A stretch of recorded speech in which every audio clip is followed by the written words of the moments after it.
எல்லா கிறிஸ்துவ பிரசங்கியார்களுக்கும் சுவிசேஷகருக்கும் ஊழியர்களுக்கும் அளிக்கப்படுகிற இந்த உபதேசமானது மிகவும் பயனுள்ளதாக இருக்கும் என்று நான் விசுவாசிக்கின்றேன்.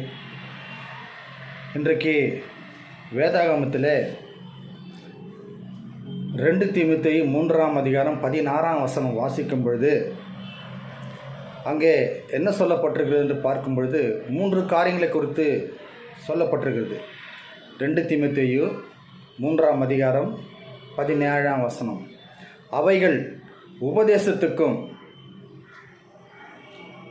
கடிந்து கொள்ளுதலுக்கும் சீர்திருத்தலுக்கும் பிரயோஜனம் உள்ளவளாய் இருக்கிறது. அவைகள் என்று சொன்னால் எவைகள்? மேலான 16ஆம் வசனம். வேத வாக்கியங்கள் எல்லாம் தேவாவினாலே அருளப்பட்டிருக்கிறது. அந்த வேத வாக்கியங்கள் எல்லாமே எல்லா பிரசங்கர்களுக்கும் எல்லா ஊழியர்களுக்கும் பிரயோஜனம் உள்ளதாக இருக்குதுங்க.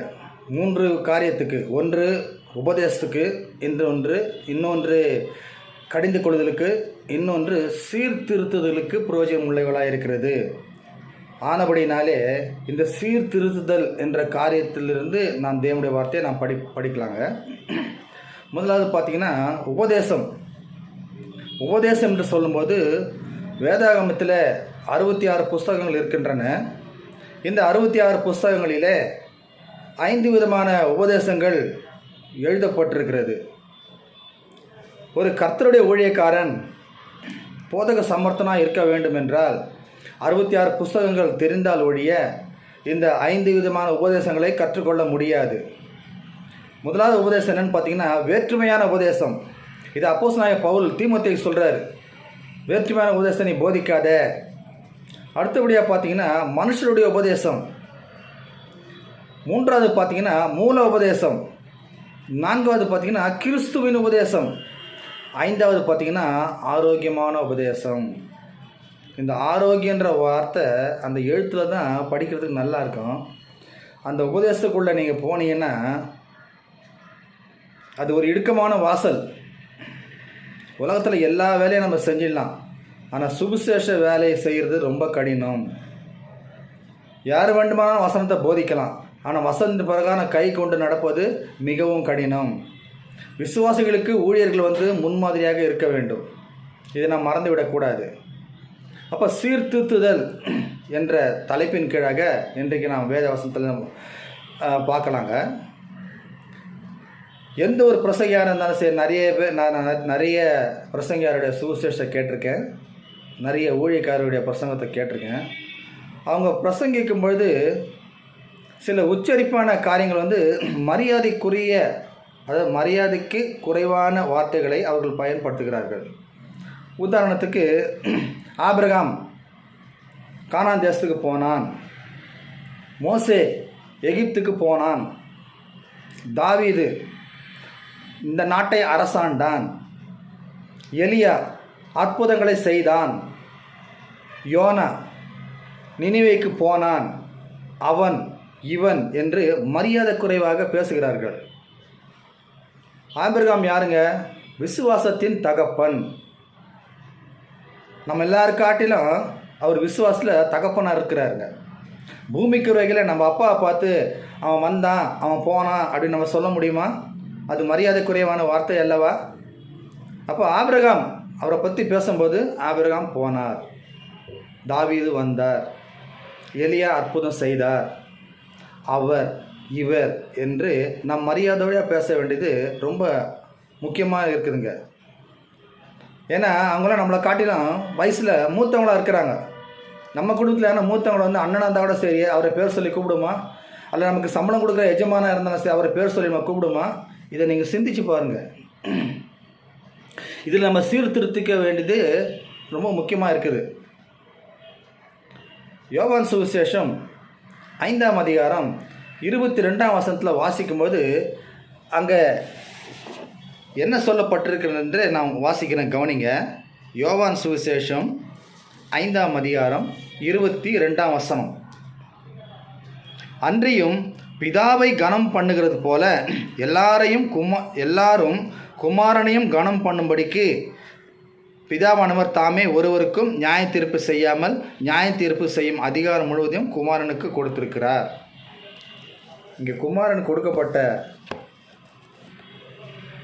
உத்தியோகம் என்னங்க? நியாயம் தீர்க்கும்படியாக அவருக்கு கொடுக்கப்பட்டிருக்கிறது. ஒரு ஜட்ஜியாக இந்த உலகத்துக்கு வரப்போகிறார்.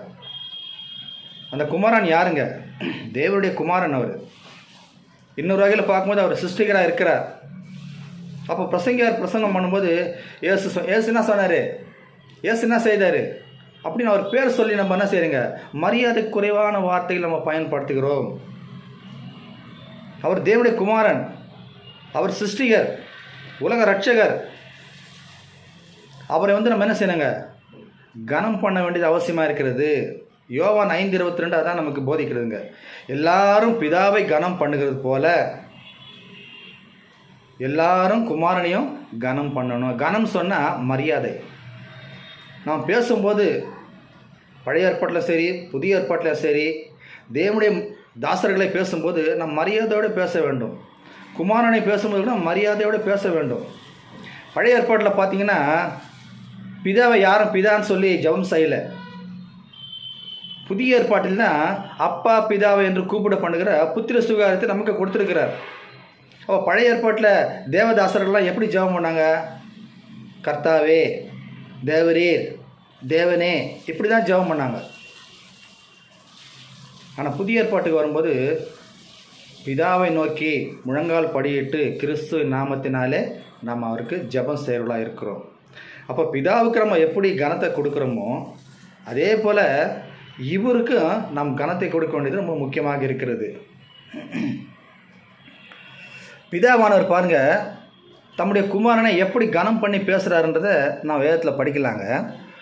எபிரேயர் 1 அதிகாரம் 8 வசனம் பாருங்கள். எபிரேயர் 1 அதிகாரம் 8 வசனம். குமாரனை நோக்கி, தேவனே, உம்முடைய சிங்காசனம் என்றென்றைக்கும் உள்ளது. உம்முடைய ராஜ்யத்தின் செங்கோல் நீதியுள்ள செங்கோலாக இருக்கிறது.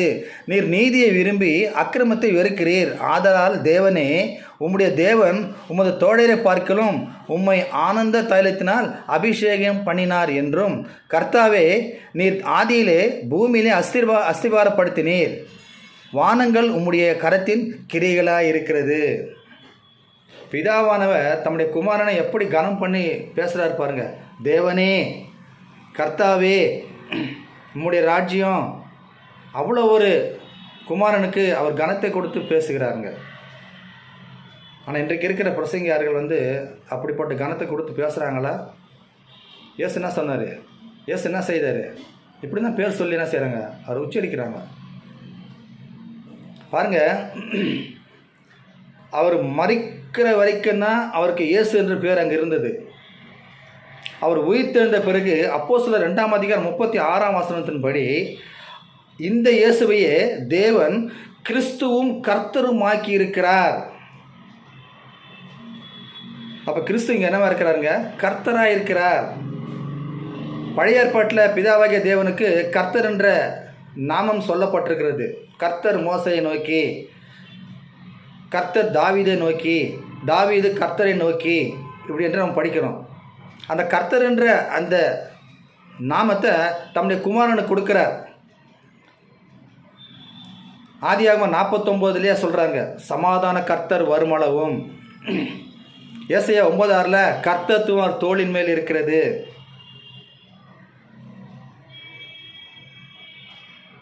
எரேமியா 23:6 பார்க்கும்பொழுது, அவர் நாட்களில் யூதா ரட்சிக்கப்படும்,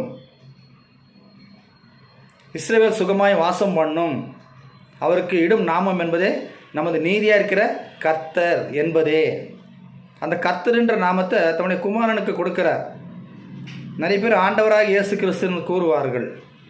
ஆனால் வசனம் அப்படி இல்லைங்க. கர்த்தராகி இயேசு கிறிஸ்து, அவரை கர்த்தர் ஆக்கியிருக்கிறார். புதிய ஏற்பாட்டில் பார்த்தீங்கன்னா கர்த்தரின் பந்தின்னு தான் சொல்லுவாங்க. வசனம் அப்படி தான் சொல்லுது. ஆனால் யாருன்னா ஆண்டவரின் பந்தின்னு சொல்கிறாங்களா, அல்லது கிறிஸ்துவின் பந்தின்னு சொல்கிறாங்களா, அல்ல இயேசுவின் பந்தின்னு சொல்கிறாங்களா? இல்லையே. கர்த்தராகிய இயேசு கிறிஸ்துவை விசுவாசி. பிலிப்பியர் 2 அதிகாரம் 11 வசனம் வாசிச்சிங்கன்னா, பிதாவுக்கு மகிமையாக இயேசு கிறிஸ்து என்னும் கர்த்தர் என்று எல்லா நாவுகளும் அறிக்கை பண்ணணுமா.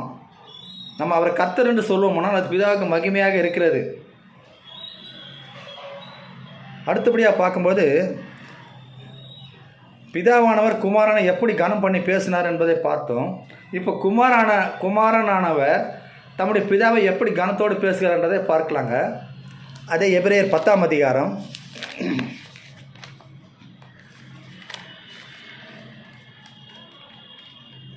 7 முதல் 9 வரைக்கும் வாசிக்கிறேன், கவனிங்க. அப்பொழுது நான், தேவனே, உம்முடைய சித்தத்தின்படி செய்ய இதோ வருகிறேன், புஸ்தக சுருளில் என்னை குறித்து எழுதியிருக்கிறது என்று சொன்னேன் என்றார். நியாயப்பிரமாணத்தின்படி செலுத்தப்பட்டு வருகிற பலிகளை குறித்து மேற்சொல்லிய பலியையும் காணிக்கையும் சர்வாங்க தகன பலியும் பாவ நிவாரண பலியும் நீர் விரும்பவில்லை. பாருங்கள், தேவன் பலியும் விரும்பலை, காணிக்கையும் விரும்பலை. இன்றைக்கி இருக்கிற பிரசங்கர்லாம் காணிக்கை ரொம்ப விரும்புகிறாங்க இல்லைங்களா? பிதாவானவர் எதை விரும்பலையோ அதை நாம் விரும்பக்கூடாது. பிதாவானவர் எதை விரும்புகிறாரோ அதை நாம் விரும்பணும். வேதம் என்ன சொல்லுதோ என்ன பேசுதோ அதுதான் நம்ம பேசணும். அவரோட வசனத்தில் ஒன்றையும் கூட்டவும் கூடாது, குறைக்கவும் கூடாதுங்க. 9ஆம் வசனம் பாருங்கள். தேவனே, உம்முடைய சித்தத்தின்படி செய்ய இதோ வருகிறேன் என்று சொன்னார். 2வது நிலைநிறுத்துவதற்கு 1வது நீக்கி போடுகிறார்.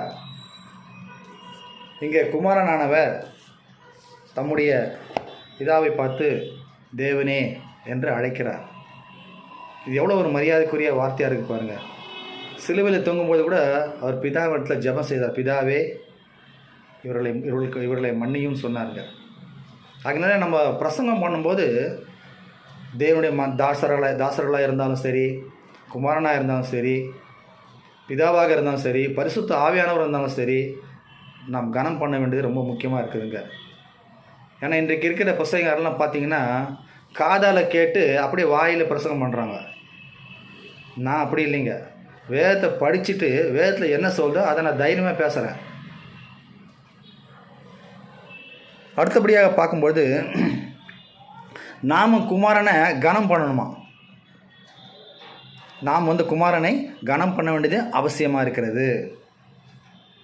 எப்படி குமாரனை கனம் பண்ணுறோம்? மத்தேயு சுவிசேஷம் 20ஆம் அதிகாரம் 28ஆம் வசனத்தில், நான் உங்களுக்கு கட்டளையிட்ட யாவையும் அவர்கள் கை கொள்ளும்படி அவர்களுக்கு உபதேசம் பண்ணுங்கள். பழைய ஏற்பாட்டில் 613 கட்டளை. இதை நான் கேள்விப்பட்டிருக்கேன், ஆனால் நான் எண்ணி பார்க்கல. அந்த 613 கட்டளையிலையும் 612 கட்டளை கடைப்பிடித்து ஒரு கட்டளையில் நாம் தவறுவோமானால் எல்லாவற்றிலும் குற்றவாளியாக இருப்பான். 613 கட்டளை கடைப்பிடித்தால்தான் நீதிமான். அதே போல் புதிய ஏற்பாட்டு புஸ்தகத்தில் மத்தேயு 28:20 சொல்லப்பட்ட பிரகாரம் நான் உங்களுக்கு கட்டளையிட்ட யாவையும் நம்மலாம் கை கொள்ளணும். ஊழியர்கள் நம்ம கை கொண்டாதான் நம்முடைய வார்த்தையை கேட்குற விசுவாசிகளும் கை கொள்ள முடியும். அப்போ விசுவாசிகளுக்கு நம்ம முன்மாதிரியாக இருக்கணுங்க. ஆகையினால இந்த சீர்திருத்தம் ரொம்ப முக்கியமாக இருக்குது. நீங்கள் தொலைக்காட்சி பட்டியலோடு பாருங்கள். ஆபிரகாம் போனான், தாவீது போனான், இயேசு சொல்லுகிறார், இப்படி தான் உச்சரிக்கிறாங்க. இது எவ்வளோ ஒரு மரியாதைக்குறையான வார்த்தையாக இருக்குது பாருங்கள். எபிரேயர் 12 வாசிக்கிறோம்.